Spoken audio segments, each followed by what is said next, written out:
Mediterranean सी के eastern coast line पर बसा छोटा सा देश इजराइल यहूदियों का वो देश बनकर उभरा जिसे सर्वाइवल की तर्ज पर बसाया गया। हिटलर की यातनाओं के साथ साथ जब दुनिया ने यहूदियों से अपना मुंह फेर लिया, तब 14 मई 1948 को इजराइल का जन्म हुआ। इतिहास उठाकर देखें तो आज के मॉडर्न इजराइल की कामयाबी के किस्से इतने बड़े बड़े हैं कि ये देश न केवल स्ट्रॉन्ग मिलिट्री पावर है बल्कि इकोनॉमिकली भी काफी आगे है। लेकिन दुनिया की इस डिस्प्यूटेड कंट्री के लिए डेवलप्ड और वर्ल्ड पावर बनने का सफर इतना आसान नहीं रहा है। इस देश को अपनी फॉर्मेशन के पहले दिन से ही आक्रमण के उस दौर से गुजरना पड़ा है कि खुद को बचाने के लिए इसे युद्ध का सहारा लेना पड़ा और पूरे मिडिल ईस्ट में कई पावरफुल कंट्री को चकनाचूर करना पड़ा। ऐसे में सवाल उठता है कि न्यूली फॉर्म्ड इजराइल युद्ध की कगार पर आखिर कैसे पहुंच गया? ऐसे क्या रीजन रहे कि हिटलर के अंत के बाद भी यहूदियों के सर्वाइवल की लड़ाई एक लंबे समय तक खत्म नहीं हुई? और कैसे इस लड़ाई में इजराइल ने खुद को एक बड़ी मिलिट्री पावर बनाया? इजराइल को कई डेकेड्स की स्ट्रगल के बाद साल 1948 में यहूदियों द्वारा पैलेस्टाइन में बसाया जाता है। अपनी एग्जिस्टेंस के पहले दिन से ही इजराइल दुनिया का वो देश बनकर उभरता है जिसे पूरे मिडिल ईस्ट की नफरत झेलनी पड़ती है। जीसस के हत्यारे कहलाए जाने की वजह से हजारों सालों तक जूस पर जो अत्याचार हुए, उसी से परेशान होकर जूस मानने लगे कि उनके लिए लोगों में एक्सेप्टेंस नहीं है। इसीलिए लेट 1800 से ही वो अपने लिए एक अलग देश की मांग करने लगे। 1881 से ही यहूदी पैलेस्टाइन में जाकर अपना परमानेंट सेटलमेंट बनाना शुरू कर देते हैं, जिसे फर्स्ट अलाया कहा जाता है। उस समय पैलेस्टाइन ओटोमन एम्पायर का हिस्सा था, लेकिन वर्ल्ड वॉर 1 में अरबों का पॉलिटिकल एंड मिलिट्री सपोर्ट हासिल करने के लिए ब्रिटिश अरबों से प्रॉमिस करते हैं कि ओटोमन एम्पायर के खिलाफ उन्हें समर्थन देने पर अगर वह जीत जाते हैं तो पैलेस्टाइन का इलाका अरब रेवोल्यूशनरी को दे दिया जाएगा। इसी तरह का प्रॉमिस वह जूइश लोगों से भी करते हैं और कहते हैं कि अगर वह जीते तो पैलेस्टाइन में जूस को एक अलग देश बसाने में मदद करेंगे। इसी प्रॉमिस के तहत ब्रिटिशर्स बाल्फोर डिक्लेरेशन भी अनाउंस करते हैं। 2 नवंबर 1917 को ब्रिटिश गवर्नमेंट एक तरह का पब्लिक स्टेटमेंट देती है और इस बात का समर्थन करती है कि पैलेस्टाइन में यहूदी लोगों के लिए नेशनल होम की स्थापना होनी चाहिए। इस डिक्लेरेशन के बाद से ही दुनिया भर से जूस भारी संख्या में पैलेस्टाइन आने लगते हैं। लेकिन इस डिक्लेरेशन को इजिप्ट, जॉर्डन, सीरिया और लेबनान जैसी अरब स्टेट से भारी ऑपोजिशन झेलने को मिलता है। अरब कंट्रीज जूस के न्यू नेशन आइडिया को पूरी तरह रिजेक्ट कर देते हैं। इसके बाद जैसे ही वर्ल्ड वॉर 1 में ओटोमन एम्पायर को हार मिलती है, वैसे ही ब्रिटिश और फ्रांस मिडिल ईस्ट के हिस्से पर अपना अधिकार जमा लेते हैं। ऐसे में पैलेस्टाइन का कंट्रोल ब्रिटिश के हाथ में आ जाता है और 1918 से 1948 तक पैलेस्टाइन पर ब्रिटिश एम्पायर का कंट्रोल रहता है। सेकेंड वर्ल्ड वॉर होने तक हिटलर ने हॉलोकॉस्ट में ऑलमोस्ट 6 मिलियन जूस मार दिए थे। हालांकि इस दौरान लाखों कई जूस जर्मनी से भागकर अमेरिका और दूसरे देशों में पनाह लेते हैं। लेकिन अपनी सुरक्षा के लिए जब सभी यहूदियों को कोई भी सेफ कंट्री नसीब नहीं होती है, तो इनकी तरफ से अपने लिए एक नए राष्ट्र की मांग तेज हो जाती है। इसी बीच दुनिया भर से पैलेस्टाइन में पनाह लेने वाले जूस की संख्या में भारी इजाफा होता है। लेकिन कुछ समय बाद ब्रिटिशर्स भी जूस के पैलेस्टाइन में घुसने पर रोक लगा देते हैं और इससे इजरायली नेशनलिस्ट मूवमेंट की भी शुरुआत हो जाती है। अब अपने सर्वाइवल के लिए यहूदियों के पास केवल एंशिएंट होमलैंड का सहारा होता है। 1947 में यूनाइटेड नेशन रेजोल्यूशन 181 के तहत एक पार्टीशन प्लान को प्रपोज करती है। इस प्लान के तहत यूएन रेकमेंड करती है कि ब्रिटेन का पैलेस्टाइन से कंट्रोल खत्म होने के बाद पैलेस्टाइन को जूइश और अरब स्टेट में बांटा जाए और जेरूसलेम को एक इंडिपेंडेंट स्टेट रखा जाए जिसे इंटरनेशनल कम्युनिटी द्वारा रन किया जाए। अब क्योंकि जेरूसलेम मुस्लिम और जूस दोनों के लिए होली लैंड होता है, इसलिए इस पार्टीशन को जूस की तरफ से एक्सेप्टेंस मिल जाती है। लेकिन सभी अरब देशों से इस 2 स्टेट सॉल्यूशन को रिजेक्शन ही मिलता है। यूएस का स्टेट डिपार्टमेंट भी इस 2 स्टेट सॉल्यूशन को अपोज करती नजर आती है। इसीलिए अरब लीडर्स किसी भी तरह के टेरिटोरियल डिवीजन के हक में नहीं होते। अरब लीग के लीडर आजम पाशा ये कहने से भी पीछे नहीं हटते कि जूस और अरब के बीच पैलेस्टाइन को पाने की होड़ का परिणाम केवल वॉर से ही निकल सकता है, फिर चाहे पैलेस्टाइन हार ही क्यों न जाए। इस स्टेटमेंट के बाद से ही जूइश एंड अरब स्टेट्स के बीच पॉलिटिकल टेंशन अपने चरम पर पहुंच जाती है। इजराइल को लेकर अरब लीडर्स का विरोध जैसे जैसे बढ़ता जाता है, वैसे ही ब्रिटेन भी इस पार्टीशन को इम्प्लीमेंट करने से पीछे हट जाता है। सेकेंड वर्ल्ड वॉर की घातक जंग से ब्रिटेन पहले ही कमजोर पड़ चुका था। अपने कॉलोनियलिज्म को बनाए रखने के लिए ब्रिटेन के पास ना तो पावर थी और ना ही फंड्स। इसीलिए ब्रिटेन फैसला कर लेता है कि 14 मई 1948 को वो पैलेस्टाइन से अपना कंट्रोल खत्म कर लेगा। इस खबर के फैलते ही जूस और अरब्स के बीच हिंसा तेजी से बढ़ती है। जेरूसलेम के नजदीक बसे एक गांव डेर यासिन में अप्रैल 9, 1948 को मैसेकर ब्रेकआउट हो गया। ज़ायनिस्ट पैरामिलिट्री ग्रुप्स के लोगों ने इस गांव में घुसकर 100 से ज्यादा पैलेस्टीनीज को मौत के घाट उतार दिया। इसी के कुछ दिन बाद अरब फोर्सेस भी जूइश कॉन्वॉय पर हमला करते हैं, जिसमें 78 लोग मारे जाते हैं। दोनों गुटों के बीच बढ़ती हिंसा के बीच 14 मई 1948 को ब्रिटेन पैलेस्टाइन से एग्जिट कर जाते हैं और इसी के साथ यूएन के पार्टीशन प्लान को अपनाते हुए इजराइल खुद को एक इंडिपेंडेंट कंट्री घोषित कर देता है। इस तरफ इजराइल अभी अपनी आजादी का जश्न मना भी नहीं पाता कि उससे पहले ही इजिप्ट, जॉर्डन, इराक, सीरिया और लेबनान पैलेस्टाइन के सदर्न और ईस्टर्न हिस्से को कब्जे में ले लेते हैं। अपने इन्वेजन को जारी रखते वह ईस्ट जेरूसलेम और ओल्ड सिटी के जूइश क्वार्टर को भी कब्जे में ले लेते हैं। इसके पीछे वो अपना मकसद पैलेस्टाइन में लॉ एंड ऑर्डर रिस्टोर करना बताते हैं। लेकिन इस इन्वेजन के खिलाफ इजरायली भी आवाज उठाते हैं और यहूदा माउंटेन से जेरूसलेम जाने वाली रोड को अपने कंट्रोल में ले लेते हैं। इजरायलियों के लिए ये जंग अब केवल टेरिटरीज की सेफ्टी तक सीमित नहीं रहती, बल्कि उनके लिए ये जंग अपने सर्वाइवल को बचाने की उम्मीद होती है। इसीलिए वो पूरी स्ट्रॉन्ग फोर्स से अरब फ्रंट का सामना करते हैं और बेथलहम के पास इजिप्शियंस और ट्रांस जॉर्डेनियन अरब्स सेना के इन्वेजन को फेल कर देते हैं। इसी दौरान American president Harry S Trueman भी इजराइल को न्यू कंट्री के तौर पर रिकॉग्नाइज कर लेते हैं। साथ ही सोवियत यूनियन भी इजराइल को मान्यता देने से पीछे नहीं हटता। 1948 से 1949 के बीच अरब और इजरायलियों में जंग जारी रहती है, लेकिन इसमें जीत इजरायलियों के हाथ आती है। युद्ध के अंत तक जूस अपने देश की सीमा को यूएन द्वारा निर्धारित सीमा से 37% ज्यादा बड़ी कर लेते हैं, लेकिन इस वॉर का परिणाम आम जनता को झेलना पड़ता है। लगभग 350 पैलेस्टीनीज बुरी तरह तबाह हो जाते हैं। पैलेस्टाइन के सेंटर से लोग भारी संख्या में ईस्टर्न रीजन की तरफ माइग्रेट करते हैं। इजराइल से भी लाखों की संख्या में लोग अरब कंट्रीज की तरफ माइग्रेट करते हैं। हालात इतने खराब होते हैं कि न्यूली क्रिएटेड इजराइल में अरबों की संख्या लगभग 7 लाख से घटकर 1,65,000 तक रह जाती है। साथ ही 20% से ज्यादा पैलेस्टीनियंस पैलेस्टाइन छोड़कर लेबनान, जॉर्डन, सीरिया, इजिप्ट और इराक में बस जाते हैं। इसी बीच इजरायली अपनी स्ट्रॉन्ग फोर्स के दम पर इजिप्ट पैलेस्टाइन पर बसे नेगेव डेजर्ट को भी ऑक्यूपाई कर लेते हैं। इजराइल की बढ़ती पावर न केवल अरब देशों को हिलाकर रख देती है, बल्कि उनके लिए मुसीबत भी बन जाती है। जनवरी 1949 में आखिरकार वॉर तब खत्म होती है जब इजराइल 4 अरब देशों के साथ आर्मिस्टिस एग्रीमेंट्स पर साइन करता है। इस एग्रीमेंट के तहत इजराइल अरब देशों यानी इजिप्ट, लेबनान, जॉर्डन और सीरिया के साथ युद्ध पर विराम लगा देता है और एक अरब कंट्रोल टेरिटरी को टेम्पररी बॉर्डर मानकर अपने देश की बाउंड्रीज को सिक्योर कर लेता है। 1948 की इस जंग को इजराइल वॉर ऑफ इंडिपेंडेंस के रूप में याद रखता है, लेकिन अरब देशों के लिए ये युद्ध एक बहुत बड़ा कैटास्ट्रॉफी बन जाता है। लगभग 7 लाख पैलेस्टीनीज जो इजराइल से भागकर लेबनान, जॉर्डन, सीरिया के रेफ्यूजी कैंप्स का सहारा लेते हैं, उन्हें इजराइल वापस एंट्री देने से मना कर देता है।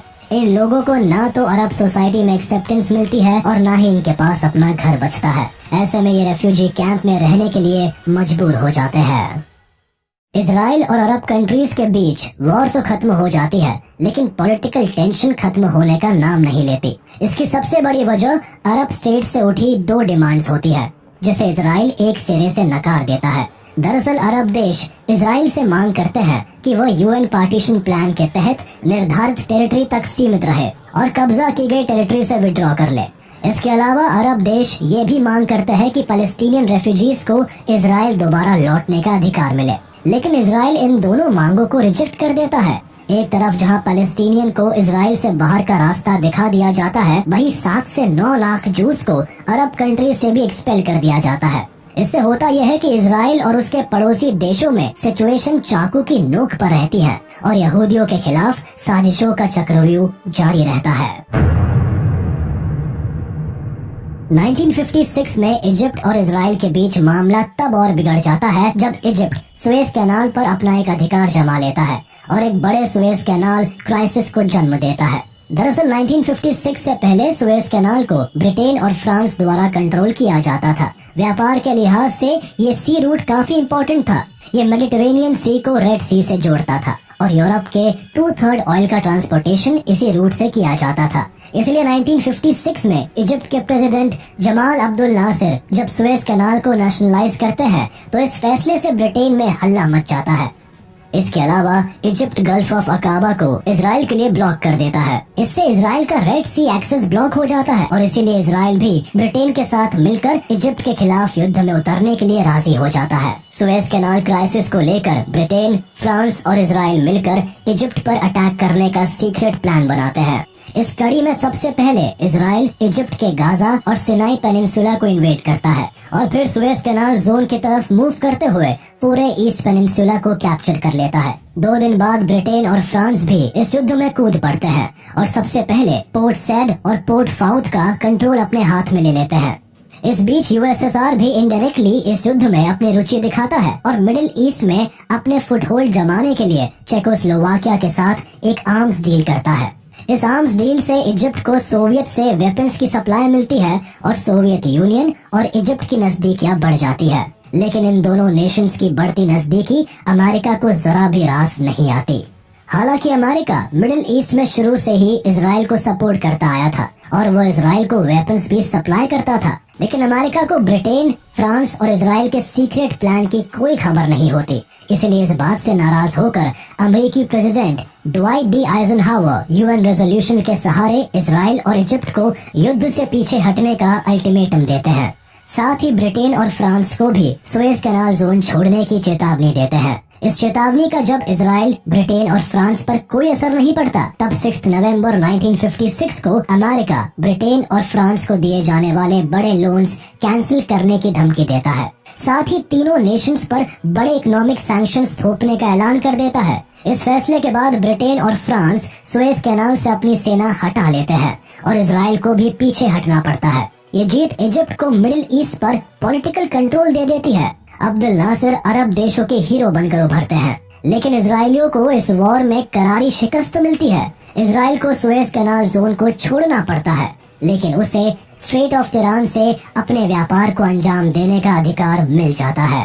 1956 से 1967 के बीच जहां इजिप्ट की सोवियत यूनियन से करीबी बढ़ती चली जाती है, वहीं यूएस अपना झुकाव इजराइल की तरफ मोड़ लेता है। अमेरिका इजराइल के साथ limited arms and weapons deal करता भी नजर आता है। उधर मिडिल ईस्ट में इजिप्ट और यूएसएसआर की बढ़ती नजदीकियों के साथ ही इजराइल की इजिप्ट, जॉर्डन और सीरिया के साथ बॉर्डर टेंशन भी बढ़ जाती है। कई पैलेस्टीनियन गुरिल्ला ग्रुप अक्सर सीरिया के सपोर्ट से इजराइल को निशाना बनाते हैं, लेकिन इजराइल सीरिया और जॉर्डन के खिलाफ सीमा पर हमले करके जवाबी कार्रवाई जारी रखता है।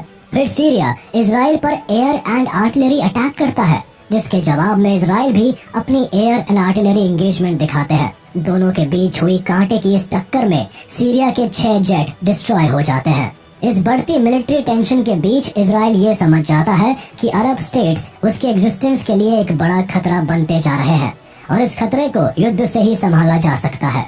ऐसे में इस युद्ध को चिंगारी देने का काम सोवियत यूनियन की इंटेलिजेंस एजेंसी केजीबी करती है। 13 मई 1967 को केजीबी इजिप्ट को इन्फॉर्म करती है कि इजराइल सीरिया पर फुल स्केल इन्वेजन करने वाला है और इसीलिए अपनी मिलिट्री फोर्सेस को नदर्न बॉर्डर की तरफ तैनात कर रहा है। हालांकि इंटेलिजेंस इंफॉर्मेशन झूठी साबित होती है, लेकिन इस खबर के सामने आते ही इजिप्ट के प्रेसिडेंट अब्दुल नासिर इजराइल के खिलाफ एक्शन लेने के लिए मजबूर हो जाते हैं। अपने एलाई कंट्री सीरिया की मदद के लिए अब्दुल नासिर इजिप्शियन आर्मी को सिनाई पेनिनसुला की तरफ कंसंट्रेट कर देते हैं। यहाँ 1948 की वॉर के बाद से ही यूएन पीस कीपिंग फोर्स को तैनात किया गया था, लेकिन इजिप्शियन फोर्सेस इजराइल के बॉर्डर पर तैनात यूएन पीस कीपिंग फोर्सेस को वहाँ से हट जाने की मांग करती है। अगले कुछ दिनों में इजिप्ट, सीरिया, जॉर्डन और इजराइल अपनी फोर्सेस को मिलिट्री एक्शन के लिए तैनात कर देते हैं। इसी बीच इराक भी अपनी एक्सपीडिशनरी फोर्स को जॉर्डन की मदद के लिए भेज देता है और सऊदी अरेबिया भी इस युद्ध में शामिल होने में अपना इंटरेस्ट जाहिर करता है। सिर्फ एक छोटे से इजराइल को रोकने के लिए सभी पड़ोसी मिडिल ईस्ट कंट्रीज यूनाइट होती नजर आती है। इन सब के बीच इजराइल के सब्र का बांध तब टूट जाता है जब इजिप्शियन प्रेसिडेंट 22 मई 1967 को रेड सी और गल्फ ऑफ अकाबा को कनेक्ट करने वाला स्ट्रेट ऑफ टेहरान सी पैसेज में इजरायली मरीन शिप्स को ब्लॉक कर देते हैं और जॉर्डन के किंग हुसैन के साथ डिफेंस पैक्ट साइन कर लेते हैं। इजिप्ट के इस डिसीजन से बौखलाया इजराइल 1 जून 1967 को नेशनल यूनिटी गवर्नमेंट की फॉर्मेशन करता है और 4 जून 1967 को फैसला करता है कि यहूदियों के सर्वाइवल के लिए वह युद्ध पर जाएंगे। हालांकि इजराइल जानता था कि इजिप्ट, सीरिया और जॉर्डन के कोalition से बनी जॉइंट अरब फोर्स के खिलाफ इजराइल की फोर्सेस के पास कम आर्म्स एंड वेपन्स है और अरब के खिलाफ जीतना इजराइल के लिए बहुत मुश्किल है। लेकिन सभी ऑड्स के बीच इजराइल की मीडिया ये खबर छापती है कि सभी सैनिक वेकेशन पर है, जबकि डिफेंस फोर्सेस ऑपरेशन फोकस की तैयारी में लग जाती है। इजराइल फोकस ट्रेनिंग करते हुए यूएस स्पाई ट्रांसमीटर एंटीना को भी डैमेज कर देता है ताकि फोर्सेस की मूवमेंट को ट्रैक ना किया जा सके। 5 जून 1967 को इजराइल ऑपरेशन फोकस को एग्जीक्यूट करता है और युद्ध का बिगुल बजा देता है। इस ऑपरेशन का मकसद इजिप्शियन एयरफोर्स को बर्बाद करना होता है, इसलिए लगभग 200 इजरायली एयरक्राफ्ट 5 जून की सुबह उड़ान भरते हैं और 14 इजिप्शियन एयरफील्ड्स को निशाना बनाते हैं। केवल 3 घंटे के अंदर इजिप्ट के 300 से ज्यादा एयरक्राफ्ट तबाह हो जाते हैं और 100 से ज्यादा पायलट्स मारे जाते हैं। एक ही झटके में इजिप्ट अपनी 90% एयर पावर को खो देता है और ये सरप्राइज अटैक इजिप्ट के होश उड़ा देता है। इजराइल के इस घातक हमले से जॉर्डन और सीरिया की एयर फोर्सेस भी हरकत में आती है और इजराइल पर धावा बोल देती है। इसके रिस्पांस में Israeli air force Jordan, Syria और इराक के कई एयरफील्ड्स को भी बुरी तरह डैमेज कर देती है। इजराइल का ऑपरेशन फोकस एक मैसिव सक्सेस साबित होता है, जिसमें इजराइल के केवल 19 प्लेन्स को नुकसान पहुंचता है। दिन ढलते ढलते अरब स्टेट्स की एयरफोर्स पूरी तरह से ध्वस्त हो जाती है। एक तरफ जहां इजराइल को हवा में एयर डोमिनेंस मिल जाती है, वहीं 5 जून को इजिप्ट में ग्राउंड लेवल पर लड़ाई 3 फ्रंट्स पर शुरू होती है। पहली सिनाई फ्रंट, दूसरी जॉर्डन फ्रंट और तीसरी सीरियन फ्रंट। इजराइल इस जंग में न केवल एयर स्ट्राइक से अपने दुश्मनों पर साइमल्टेनियसली अटैक करते हैं, बल्कि इनकी कमाल की इन्फेंट्री और टैंक्स भी इजिप्शियन फोर्स को कड़ी टक्कर देते हैं। ऐसे में इजरायली आर्मी पहले सिनाई पेनिनसुला और फिर गाजा स्ट्रिप को जीत जाती है। इजराइल के अग्रेसिव डिफेंस फोर्स के सामने इजिप्शियन आर्मी को भारी कैजुअलिटीज झेलनी पड़ती है और इस जंग में इजराइल का पलड़ा भारी पड़ता नजर आता है। लेकिन जॉर्डन को खबर मिलती है कि इजिप्ट को इजराइल पर जीत मिल चुकी है, इसीलिए वो जॉर्डन फ्रंट से जेरूसलेम में इजरायली डिफेंस पर अटैक कर देते हैं। ग्राउंड पर जॉर्डन के युद्ध में उतरते ही इजराइल भी काउंटर अटैक में ईस्ट जेरूसलेम और वेस्ट बैंक पर एग्रेसिवली हमला करता है। इस खौफनाक बैटल में जॉर्डन के डिफेंस फोर्सेस के हाथ केवल एक बड़ी हार लगती है। 7 जून का दिन इजराइल के लिए खुशखबरी लेकर आता है। इस दिन इजरायली फोर्सेस जेरूसलेम की ओल्ड सिटी को कैप्चर कर लेते हैं और वेस्टर्न वॉल पर प्रार्थना करके अपनी जीत की खुशी मनाते हैं। इजराइल की ये खुशी जॉर्डन के लिए एक बहुत बड़ा झटका लेकर आता है, क्योंकि जेरूसलेम की ओल्ड सिटी इसके हाथ से निकल चुकी होती है। 8 जून को इजिप्ट यूएन रेजोल्यूशन के इंटरफेरेंस से सीज फायर को एक्सेप्ट कर लेता है। इसीलिए 9 जून को इजराइल अपनी अटेंशन सीरिया की तरफ शिफ्ट करता है और नदर्न ईस्टर्न बॉर्डर पर इस नेशन से जंग में उलझ जाता है। यहाँ इजरायली डिफेंस फोर्सेस जी जान लगाकर लड़ते हैं और सीरिया के स्ट्रेटेजिक रीजन गोलन हाइट्स में घुस जाते हैं। जैसे जैसे लड़ाई टेंस होती है, इजरायली सैनिक अपनी ब्रेवरी का सबूत देते हुए गोलन हाइट्स को भी कैप्चर कर लेते हैं और दूसरे ही दिन सीरिया पर अपनी जीत के झंडे गाड़ देते हैं। केवल 6 दिन तक चली इस जंग में छोटा सा इजराइल मिडिल ईस्ट के बड़े बड़े नेशंस को घुटने टेकने पर मजबूर कर देता है। 5 जून से शुरू हुई ये फाइट 10 जून 1967 को तब रुकती है जब सीरिया भी सीज फायर को एक्सेप्ट कर लेता है। इस युद्ध में न केवल इजराइल को जबरदस्त जीत मिलती है, बल्कि मिडिल ईस्ट में इजराइल की सुप्रीमेसी भी स्टैब्लिश हो जाती है। इस युद्ध के बाद इजराइल का साइज 3 गुना बढ़ जाता है। इजिप्ट का सिनाई पेनिनसुला, जॉर्डन का वेस्ट बैंक, ईस्टर्न जेरूसलेम और सीरिया के गोलन हाइट्स पर अब इजराइल अपना अधिकार जमा लेता है और अरब लीडर्स को हैरान करके रख देता है। इजराइल की ये जीत इजिप्शियन प्रेसिडेंट को इस्तीफा देने पर मजबूर कर देती है, लेकिन लोगों के मास सपोर्ट से वो वापस पावर में आ जाते हैं। इस युद्ध में जहां लगभग 20,000 अरब सैनिक अपनी जान गंवा देते हैं, वहीं 800 इजरायली सोल्जर्स मारे जाते हैं। इस जीत से इजराइल में तो जश्न का माहौल होता है, लेकिन अरब और इजराइल के बीच कॉन्फ्लिक्ट की खाई और गहरी हो जाती है। साथ ही इजराइल ये घोषणा कर देता है कि वह सिनाई और कब्जे वाले क्षेत्रों को तब तक नहीं छोड़ेगा जब तक कि अरब इजराइल संबंधों में कोई प्रोग्रेस नहीं हो जाती। दूसरी तरफ वॉर में मिली शिकस्त को लेकर ही अगस्त 1967 में अरब लीडर्स सूडान की कैपिटल खार्तुम में मिलते हैं और इजराइल के खिलाफ नो पीस, नो रिकॉग्निशन और नो नेगोशिएशन प्रॉमिस करने वाला रेजोल्यूशन पास करते हैं। इस रेजोल्यूशन का मतलब ये होता है कि अरब स्टेट्स ना तो इजराइल के साथ शांति समझौते पर हस्ताक्षर करेंगे और ना ही इस देश को मान्यता देंगे। इस रेजोल्यूशन से इजरायली अरब कॉन्फ्लिक्ट की आग और बढ़ जाती है और पैलेस्टीनियन लोगों में भी नेशनलिस्ट की भावना राइज होने लगती है। इस हार से पूरे मिडिल ईस्ट में मॉडर्न रेडिकल इस्लामिक और फंडामेंटलिस्ट मूवमेंट्स भी चरम पर पहुंचते हैं। जनता की मांग होती है कि पैलेस्टीनियन स्टेट को दोबारा उसकी हिस्टोरिक टेरिटरी में बसाया जाए। 1970 में जब अनवर अल सादत इजिप्ट के प्रेसिडेंट बनकर सत्ता में आते हैं, तो इजिप्ट एक भयंकर इकोनॉमिक क्राइसिस से गुजर रहा होता है। ऐसे में वो इजिप्ट के सिनाई पेनिनसुला को इजराइल से वापस पाने की कोशिश करते हैं, क्योंकि उसकी इकोनॉमिक वैल्यू इजिप्ट के लिए जरूरी होती है। अब ऐसी सिचुएशन में इजराइल से एक और वॉर लड़ना इजिप्ट अफोर्ड नहीं कर सकता था, इसलिए वो यूएस से डिप्लोमेटिक रिलेशंस बनाकर इजराइल से पीस टॉक इनिशिएट करने की कोशिश करते हैं। लेकिन जब इजराइल के साथ हर तरफ की डिप्लोमेसी फेल होती नजर आती है, तो इसका नतीजा ये होता है कि अरब स्टेट्स का इजराइल के साथ फोर्थ मेजर कॉन्फ्लिक्ट देखने को मिलता है। इस कॉन्फ्लिक्ट की नींव सादत और सीरिया के नए अलायंस से पड़ती है, जो साथ मिलकर इजराइल के खिलाफ एक न्यू अटैक प्लान को फॉर्मुलेट करते हैं। इजराइल पर हमला 6 अक्टूबर 1973 को प्लान किया जाता है, जो कि जूइश कैलेंडर का सबसे होलीएस्ट मंथ होता है। इसी का फायदा उठाकर Egypt forces operation Badr launch करती है और सुएज कैनाल के ईस्टवर्ड डायरेक्शन से इजरायली लाइंस पर हमला करती है और वाटरवेज को पार करके बार-लेव लाइन को कैप्चर करने में सफल होती है। उधर सीरिया की डिफेंस फोर्सेस नॉर्थ की तरफ से आगे बढ़ती है और 2 घंटे के अंदर ही इजराइल का विंटेज पॉइंट इजराइल आई को कैप्चर करने में सफल होती है।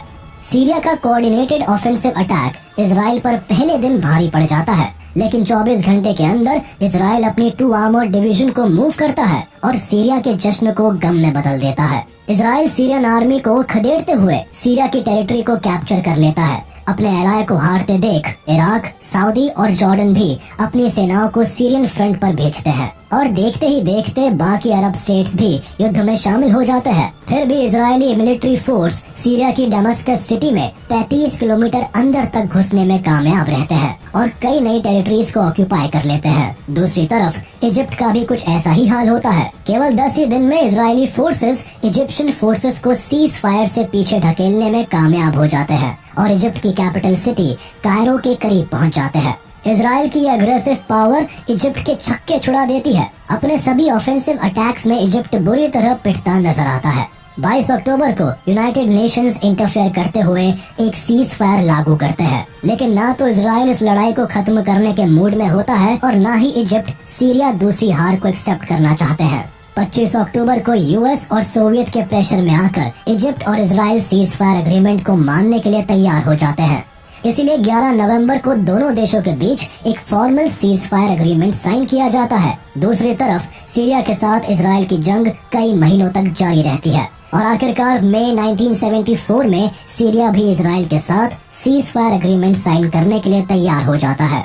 यहाँ US secretary of state Henry Kissinger के डिप्लोमेटिक मूव्स के चलते Israel UN cease fire zone तक अपने मिलिट्री फोर्सेस को विड्रॉ कर लेता है और सीरियन फ्रंट पर ऑक्यूपाइड टेरिटरी से भी पीछे हट जाता है। इजराइल इस वॉर में हालांकि विजयी होता है, लेकिन सीरिया इजराइल के हाथों गोलान हाइट्स का और भी ज्यादा हिस्सा खो देता है। दूसरी तरफ इजराइल से मिली शिकस्त के बावजूद भी ओपनिंग फेज में मिले इनिशियल गेम्स के चलते अनवर सादत अरब वर्ल्ड के नए हीरो बन जाते हैं। इस वॉर से न केवल अनवर सादत की पॉलिटिकल पावर बढ़ जाती है, बल्कि 1974 में US secretary state Henry Kissinger की डिप्लोमेसी के चलते वो Egyptian Israeli disengagement agreement sign करते हैं। इससे इजराइल मिकला के वेस्ट और गिली पासे से अपनी फोर्सेस विड्रॉ करने के लिए राजी हो जाता है। इसके बदले में इजिप्ट भी कैनाल के ईस्ट बैंक से अपनी सेनाएं हटाने के लिए राजी हो जाता है। यह अनवर सादत को सिनाई पेनिनसुला के वापस मिलने की एक बड़ी उम्मीद दिखती है। इन दोनों देशों के बीच यूएस एक बड़े डिप्लोमेट का रोल निभाता है और पीस टॉक को इनिशिएट करता है। इसी का नतीजा ये निकलता है कि मार्च 26, 1979 को इजिप्ट इजराइल के साथ पीस ट्रीटी साइन कर लेता है। इस शांति संधि के साथ ही दोनों देशों के बीच 30 सालों से चले आ रहे युद्ध का भी अंत हो जाता है। एक तरफ जहां इजिप्ट इजराइल के अस्तित्व को मान्यता देता है, वहीं इजराइल इजिप्ट को सिनाई पेनिनसुला लौटा देता है। ये दोनों देश एक दूसरे के साथ डिप्लोमेटिक रिलेशंस बरकरार रखते हैं, लेकिन सीरिया के लिए ये पीस टॉक एक बड़ी धोखाधड़ी बन जाती है। इस शांति समझौते से बाकी अरब स्टेट्स भी इजिप्ट से खुश नहीं होते, इसीलिए 1981 में इजिप्शियन प्रेसिडेंट का असैसिनेशन भी हो जाता है। लेकिन समय के साथ इजराइल बाकी अरब स्टेट से भी पीस एग्रीमेंट साइन कर लेता है। साल 2005 में इजराइल गाजा स्ट्रिप से भी विड्रॉ कर लेता है। लेकिन सीरिया के गोलान हाइट्स और वेस्टर्न बैंक पर आज भी इजराइल का अधिकार है। मिडिल ईस्ट में इजराइल आज एक बड़ी सुपर पावर बनकर जरूर उभरा है, लेकिन पैलेस्टीनियन आज भी अपने अस्तित्व की लड़ाई लड़ रहे हैं और इनका देश नक्शे पर केवल नाम के लिए ही रह गया है। इसी के साथ हम आपसे विदा लेते हैं। उम्मीद है आपको ये वीडियो जरूर पसंद आया होगा। आप इस वीडियो को अपने दोस्तों के साथ शेयर करना बिल्कुल भी ना भूलें। साथ ही चैनल को सब्सक्राइब जरूर कर दें।